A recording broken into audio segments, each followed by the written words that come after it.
Okay, my name is Ronel Barak. I was born in South Africa. I was not born Jewish, and my name in South Africa was Ronel Brink. I was born in a Christian home. My mother's family was a more religious family. My father's family was a more intellectual family.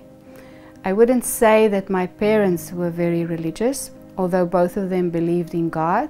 When I was 10 years old, my gift from my mother was a Holy Bible. This is a Christian Bible. I was very excited about this book. Then suddenly I was grown up in my mother's eyes because she gave me this beautiful black leathered Bible. And we had a television, but I was only allowed to watch television from 6 to 8 in the evening. It was more the children's sort of easy programs. And then it was the news at 8, and after that it was the grown-up stories. But I loved history. I absolutely loved history. It was one of my majors.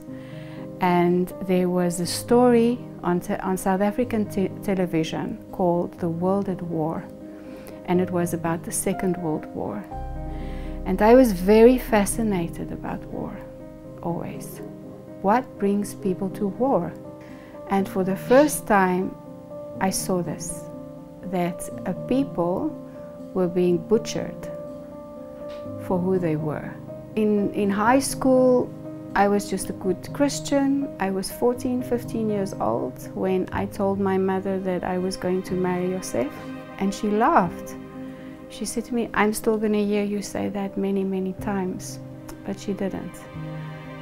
Yosef and I became friends the next year, and slowly a relationship developed, and we got married when we were 21. And 4 years later, our first son was born, Judah. And I think with the birth of Judah, I had this desire to circumcise my son. This Bible, that was my book of directions, was talking about the covenant with Abraham, and I wanted my son to be part of this. But the tradition in my church was to take a baby and baptize the baby, and then he becomes part of the covenant, part of the promises of God. But there was this, I didn't understand this. I didn't understand this baptism because it wasn't written like that. I understand that our church rules was like this, but what was written in the Bible was different. We were really struggling to fall pregnant after Judah. We also miscarried 2 pregnancies, and it wasn't an obsession, but it was something that was important for me to have more children. And Judah was already 6, 7 years old. So we went away the October, and by that time I was already convinced that we are supposed to keep Shabbat, not Sunday worship. I was already convinced that we were eating incorrectly. There was not books available. I didn't have Jewish connection. I knew no Jewish person, no one. We were walking on the beach, it was early morning, and I just suddenly felt so overwhelmed. I said to God, am I crazy? Am I questioning things that I'm not supposed to question? I sometimes get too passionate about things. I have made mistakes in my life about decisions, so I don't want to make a mistake here. I don't want to go off the derech. And I started scratching in the sand, and I picked up a little kochva, a sea star, this big. We went back to the place where we were staying, and like I said, I was busy in the book of Daniel. And the book of Daniel 12 verse 3 was marked with pencil, and there it is written, "Those who are righteous and who teach many to righteousness shall shine like the firmament of the stars forever and ever." And 3 weeks later I went to the doctor, and I had the good news that I was pregnant. And I remember walking out of the hospital praying to Hashem, what are we going to call her? What is her name? And immediately I thought Esther. Her name is going to be Esther. So I opened the book of Esther, and in the Christian Bible it has a preface, and it's written, Esther is from the Persian word Astara, which means star. But Esther had a Hebrew name, and her Hebrew name was Hadassah. Was the first time I saw the name, was the first time I pronounced the name. I probably did it wrong, but I knew this was her name. And I also have a husband, a wonderful husband. So we went to lunch, and while we were sitting down, I said to him, congratulations, we are expecting a little baby girl. He was very excited. He expected that it would be a little girl. And I asked him, I said to him, what do you think we should call her? And he said to me, I think Esther. And I said to him, do you know that she had a Hebrew name? He said, no, I've never heard it. I said, yes, it's Hadassah. He said, no, then we will call her Hadassah. By that time, I started saying to Yosef, I want to keep the Shabbat. And I didn't want to keep the Sunday anymore. I wanted to keep the Shabbat. I wanted to come before God in a special way on the Saturday, not the Sunday. I started saying to Yosef that I don't want to eat pig anymore. So we started not knowing any Jewish people, not having a Jewish calendar. How do you keep the festivals? It was a balagan. You know, when is Aviv? When is the 14th of Nisan? When is this? When is that? And our first Pesach was incredible. We took it as it is written in the Torah, and I made my own matzot. It definitely wasn't 19 minutes, it wasn't kosher, but it was the best we knew how. And we started doing Sukkot, we started doing the festivals, you know, but in our own way, in our own understanding. And a few people that we knew also started to question things and started to think maybe this is wrong, and maybe more and more people started, because now we are already about 2005, 2006, 2007, and there was a big wake up in many people, which was amazing to me. So this Muslim man were playing golf with Yosef. So one day the Muslim asked him, are you Muslim? I said to him, no, I'm not Muslim. I just believe in the Torah. And so he said, oh, how do you slaughter? You know, he started asking Yosef. Yosef said, well, we eat sheep and things like that, but I don't really know how to slaughter the cow. And he told Yosef how to do it. But more people started to want to eat biblical. This is how we called it. We were living a biblical life. We still believed in Jesus. We had a nice mixture of all the balagan together. And people started contacting Yosef and asking for meat. They wanted to buy meat from us, and they did. And one of these ladies that was buying meat from us contacted me. I knew her from 15 years before, being good Christians together. And I was so amazed, you know, because she also wanted this meat. And I phoned her and I said to her, wow, you also on the biblical journey? And she said, yes, already for 10 years, and come and drink some tea with me. So I went there, and on her wall she had a Jewish calendar. And I looked at this, I said to her, what's this? She says, this is a Jewish calendar. And it was like, what? And she said, yeah. I said, we've been trying to figure this out ourselves. And she said, no, they figured it out years ago, don't worry about it. And I asked her, can I have it? She said, of course, it's available everywhere. So I took this Jewish calendar. So I went to Yosef and I said to him, I really want you to marry me again. And he said, wow, okay, why? I said, in a rededication, we got married in a church.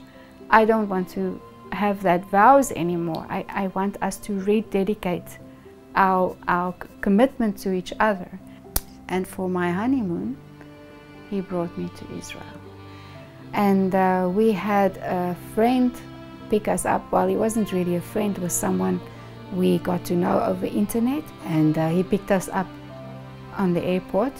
And as we were driving out of the airport, Yosef asked him this question, how do you come to live in Israel? How is it possible for you to live in Israel? And he answered Yosef, I was sitting in the back seat, he answered Yosef, the only way you live in Israel is if you convert and become a Jew. And it felt as if someone took the biggest piece of lead and threw it in my stomach. And this is the thing with Christianity. The more you become educated in the Torah and in the Tanakh, it becomes like water and oil.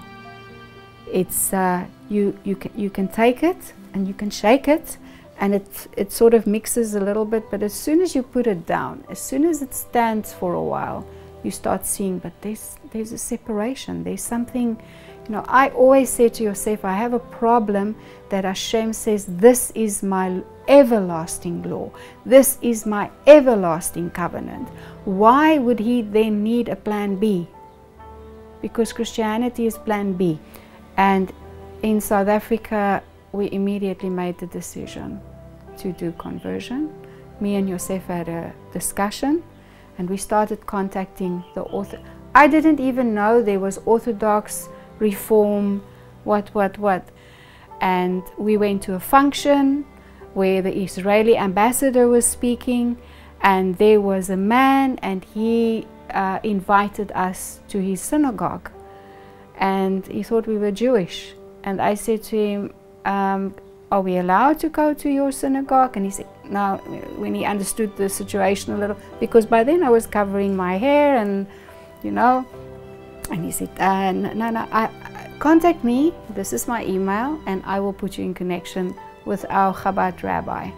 We had a 2-hour meeting with him, and he explained to us that Chabad doesn't really do conversion, and that we had to go to the Orthodox Union in South Africa.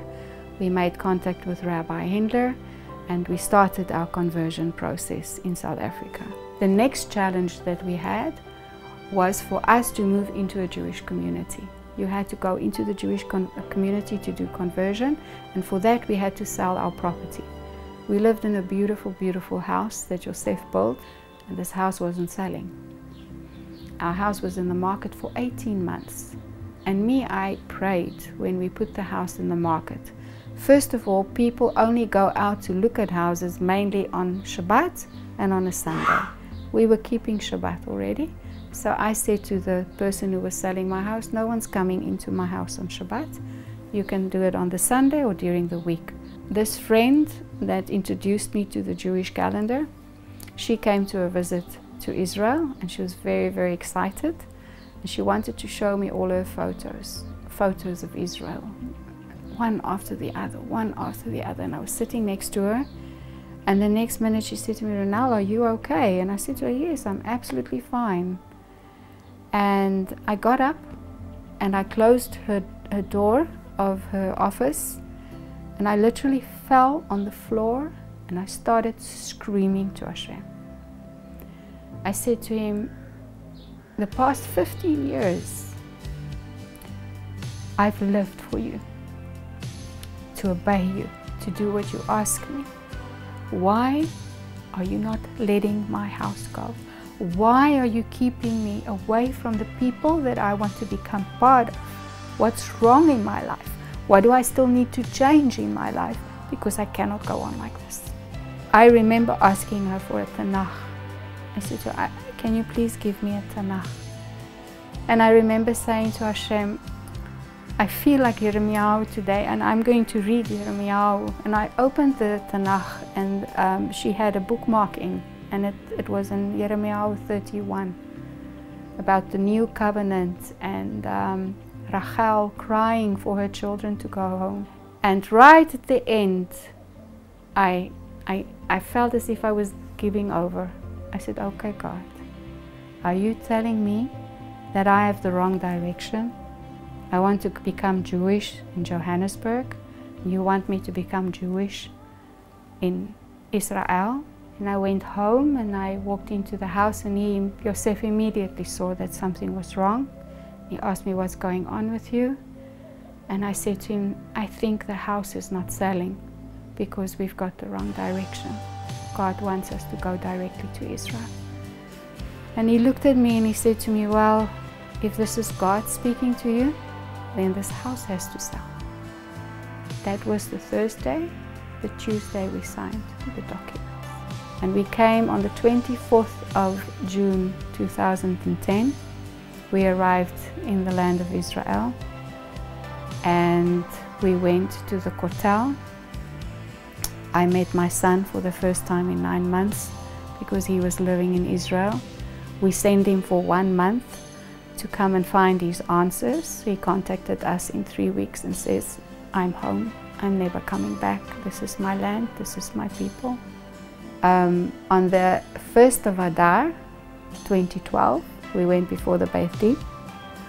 On the 10th of Adar, we went through the mikvah. And on the first night that Megillah Esther can be read in the synagogue, we stood under the chuppah. And I understood the dream that I had.